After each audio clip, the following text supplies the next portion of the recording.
Bagi saya, semua perempuan itu punya hak untuk berkarya, berhak untuk mengekspresikan diri melalui potensi yang mereka miliki.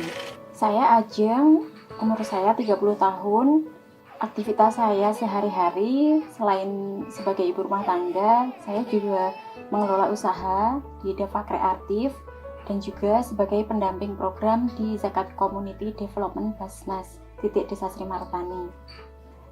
Dulu waktu masih kuliah sering ikut kegiatan yang banyak berinteraksi dengan masyarakat, terus sempat ikut sebuah komunitas juga namanya Komunitas Suling Bambu Nusantara, dan saat itu juga kami banyak berinteraksi dengan masyarakat secara langsung.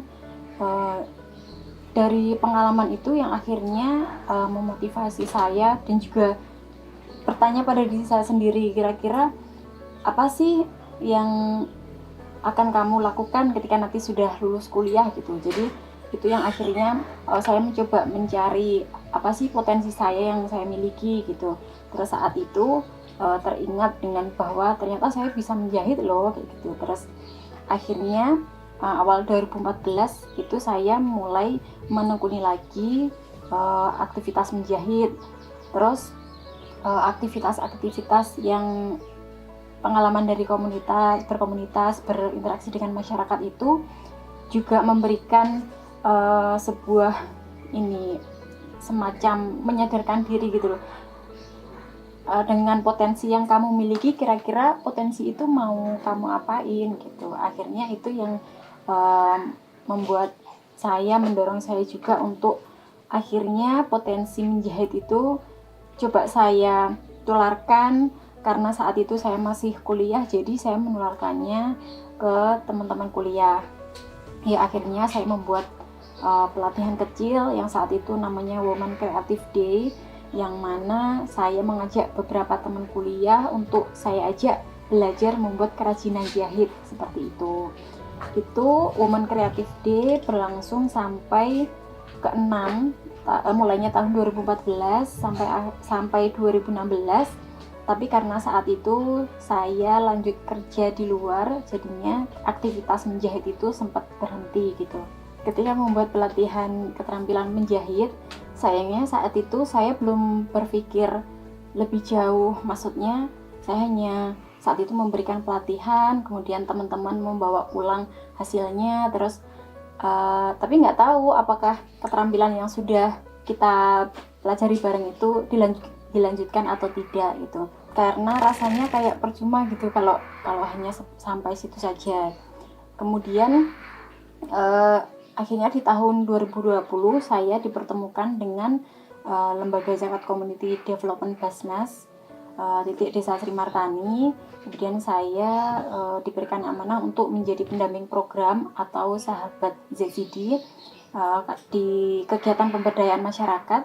Di situ saya mulai belajar lagi mengenai pemberdayaan, dan saya ingat ternyata saya sudah pernah melakukan kegiatan pelatihan menjahit saat itu, tetapi karena di sini ke arah pemberdayaan, saya jadi semakin termotivasi lagi untuk bagaimana ketika saya mendampingi kelompok jahit di ZCD itu tidak hanya mereka diberikan pelatihan sampai situ saja, tetapi di pemberdayaan lebih ke bagaimana mereka bisa memaksimalkan potensi yang sudah mereka miliki, yang keterampilan yang sudah mereka pelajari untuk mereka kembangkan hingga membangun usaha, dan mereka bisa mandiri menjalankan usahanya, kemudian bisa menghasilkan sesuatu dari usahanya tersebut.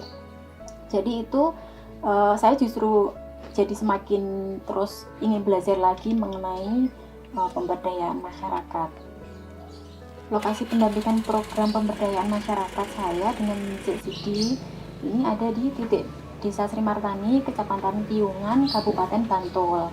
Nah, karena ZCD Basnas titik Desa Sri Martani ini kerjasamanya atau bermitranya dengan Rumah Pintar Piungan, jadi saya banyak pendampingannya di sekitar Rumah Pintar Piungan dan juga Desa Sri Martani.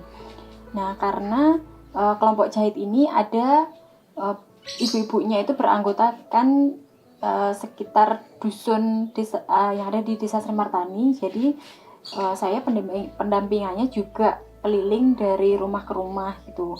Jadi pendampingannya sekarang lebih banyak ke bagaimana mengajak ibu-ibu dari anggota kelompok jahit ini untuk terus bersemangat, berkarya, mengembangkan dirinya ataupun potensi-potensi yang mereka miliki.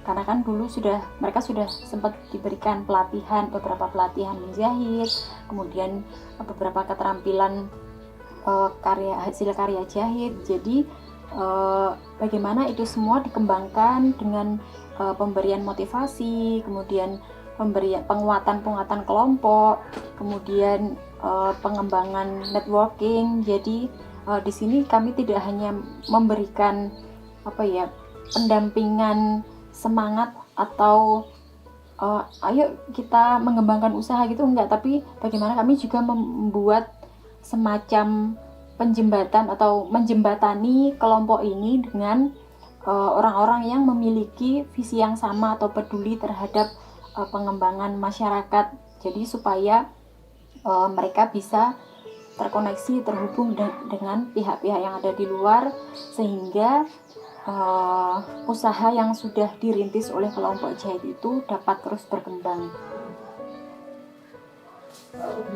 Perkenalkanlah, saya namanya Indah Rahayu. Saya biasa dipanggil Bu Rahayu sebagai Ketua Kelompok Jahit Serimpi Sri Martani Piungan. Di sini kami mempunyai pendamping dari JSID, yaitu Mbak Ajeng. Beliau adalah orang yang baik, ramah, jujur, pintar. Beliaulah yang mendampingi kami ber-13 menjadi satu kelompok, dibina, dibimbing sama Mbak Ajeng.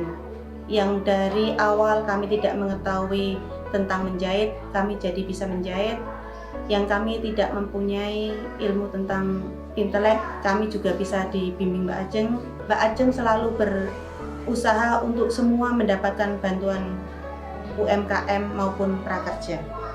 Ini foto tahun 2020, waktu saya mendampingi ibu-ibu kelompok jahit binaan Zakat Community Development Basnas Desa Sri Martani membuat dompet dari flanel. Nah, karena kebetulan saya punya usaha, jadi saat itu saya mulai bekerja sama dengan ibu-ibu kelompok jahit ini untuk memproduksi produk dari usaha saya. Saya berikan pendampingan dan juga pelatihan membuat dompet, dan ketika saya ada pesanan, saya kerjasamanya dengan ibu-ibu ini seperti itu. Ini adalah penghargaan saya waktu mengikuti Wirakriya Milenial tahun 2020. Kemudian di sana ada proses mentoring dengan mentor-mentor profesional. Saat itu di seluruh Indonesia itu ada di 5 titik destinasi super prioritas yang mendapatkan kesempatan gitu. Salah satunya saya karena di Jogja ikut destinasi Borobudur, kemudian dari titik itu ada 10 jawara lokal dan saya ikut di dalamnya.